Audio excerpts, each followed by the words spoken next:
कृष्ण और सुखिया माल की कहानी। ये बात उस समय की है जब श्री कृष्ण बालक के रूप में थे। श्री कृष्ण का मनमोहक चेहरा देखने के लिए दूर दूर से लोग दर्शन के लिए आते थे। मैया यशोदा हमेशा उन्हें बालक कान्हा की नजर उतारती थी।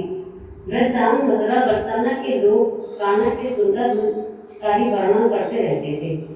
ब्रजधाम में एक सुखिया नाम की मालिन आती थी। वह फूल और सब्जी बेचकर अपना गुजारा किया करती थी। ब्रजधाम में सुखिया जब भी गोपियों से मिलती तो वो उनसे नंदलाल के बारे में पूछा करती थी।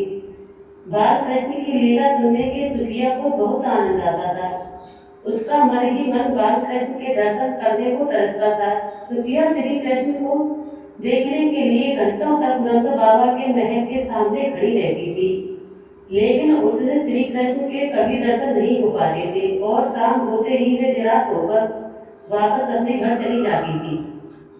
रात को खाना खाते वक्त भी वे नंदलाल के बारे में सोचा करती थी। भगवान कृष्ण तो अंतर्यामी है, उन्हें तो सब पता चल ही जाता है। जब उन्हें पता चला कि सुखिया उनकी परम भक्त है तो उन्होंने सुखिया को दर्शन देने का निर्णय लिया।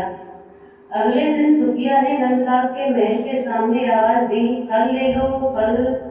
सुखिया की आवाज सुनकर श्री कृष्ण दौड़े चले आए। नंदलाल को अपने सामने देखकर सुखिया की खुशी का ठिकाना न रहा।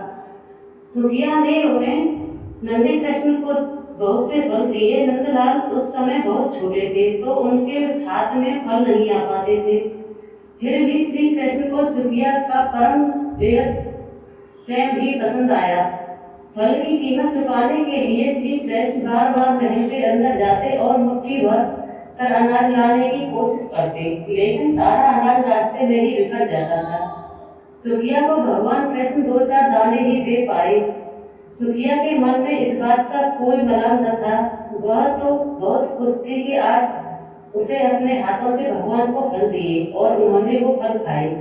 सुखिया मुस्कुराती हुई अपने घर पहुंची। उसकी फल की टोकरी खाली थी क्योंकि वो सारे फल श्री कृष्ण को दे आई थी। घर जाकर उसने टोकरी अपने सिर से उतारी तो पाया कि उसकी टोकरी में हीरे जवाहरात से भरी हुई है। सुखिया समझ गई कि यह भगवान की लीला है। उसने मन ही मन बाल गोपाल को धन्यवाद दिया और इस तरह श्री कृष्ण